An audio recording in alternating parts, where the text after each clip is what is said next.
Welcome to Untamed and Unfiltered Wellness, the podcast where we bridge the gap between modern life and ancient roots, cutting through the wellness noise so you can stop guessing and start building a lifestyle that actually works for you.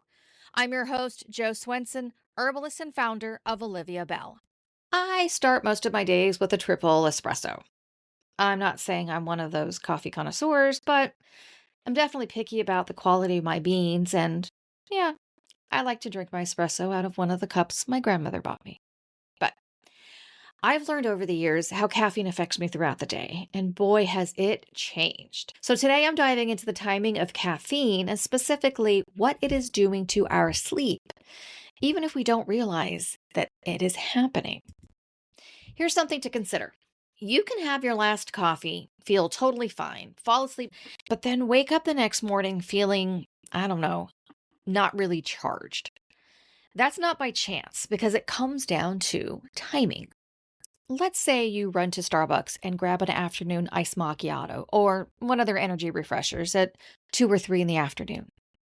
Caffeine has an average half-life of about 5 hours for most healthy adults, which means by 8 o'clock, roughly half of that caffeine is still circulating in your body. Depending on when you go to bed, you could still have a meaningful amount of caffeine still in your system. One of two things will probably happen to you. One, falling asleep will be delayed, so you'll lay there staring at the ceiling. Or number two, caffeine will reduce your deep sleep and change your sleep quality, even if you don't wake up during the night. You may get your 8 hours, but that's when you wake up feeling undercharged. Here's a short version of why timing matters. All day long, your brain is building up a natural sleep signal. It builds, and by night, it's strong enough that you're ready for bed. Caffeine doesn't get rid of that signal, it just blocks your brain from receiving it. Picture it like a parking lot. All day long, that sleep signal is pulling into the designated parking spots, telling your brain, hey, we're getting tired.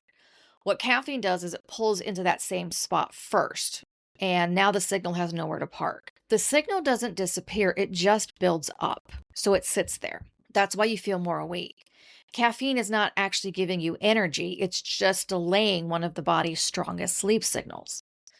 Meanwhile, you now have a backup in this parking lot. So as the caffeine starts to wear off, all of a sudden, that signal starts pulling into its parking spots. One thing about the half-life of caffeine, 5 hours is just the average.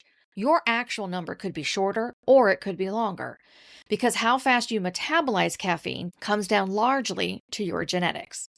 There's a liver enzyme responsible for breaking caffeine down.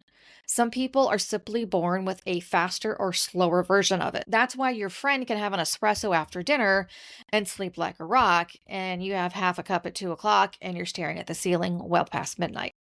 It's just biology. So the popular advice of cutting off caffeine at 2 isn't wrong exactly. It's just generic.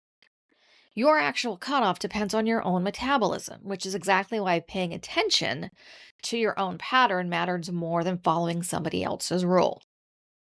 Now let's talk energy drinks for a second. The same mechanism applies, the same rules. It's still blocking that sleep signal, still running on the same average 5-hour half-life. But there's a few things that make energy drinks hit differently than your average cup of coffee. First is the dose. A lot of energy drinks pack more caffeine per serving than a cup of coffee. Some stack it with other stimulants like taurine and guarana, which can compound that effect. Second is the speed. Caffeine tends to get sipped over time.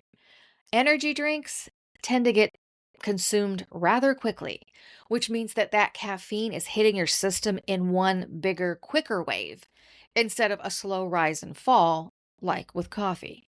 So if your 3 p.m. coffee is still sitting in your system at bedtime, an energy drink consumed instead is going to do the same thing, but on a bigger scale. This is actually one small piece of something much bigger in our own biology. The way our whole body runs is based on timing. This is why coffee is not the villain. Coffee has been studied extensively, and for many people, it fits into a healthy life. This is about understanding the effects it has on you and the trade-offs that you need to make if you want to keep enjoying your coffee. In order to figure out how caffeine affects you and how to determine when it's too late for you to have caffeine, I want you to sit with a few questions this week. One, what time is your typical last cup of coffee? What becomes its half-life? And how does that line up with your bedtime? Number two, if you fall asleep easily but wake up tired, you might need to adjust the timing of that last cup. Go back to the first questions. When was your last cup? What becomes the half-life? Number three, is your afternoon go-to coffee or an energy drink? Does timing come into that choice at all? There's no right answer. The point is, not everyone should stop drinking coffee at a certain hour. It's about knowing what actually is happening inside of your body and what time you should stop. So today we covered why timing with caffeine matters, the 5-hour half-life, how it works the same way whether it's coffee or energy drinks, and how your body signals keep building up even when caffeine is blocking you from feeling them. None of this is about rules. It's about understanding the mechanism so that you can make the call that fits your life. You don't need permission to understand your body. You don't need permission to make a decision about your own caffeine intake, your own sleep, or your own energy. Nobody's coming to hand you a manual. But that's what we do here, is we give you a piece of that manual. And now, this is yours to use however you want, because you don't need an invitation to live your own life. If this episode stuck with you today, join our Substack community, where we can explore this idea a little bit further. You'll also find some reflection questions, herbal remedies, and a community of like-minded people. It's free to subscribe. The link is in the show notes. I hope you make some time today and every day for some peace, some plants, and some pause. Thank you so much for listening to Untamed and Unfiltered Wellness.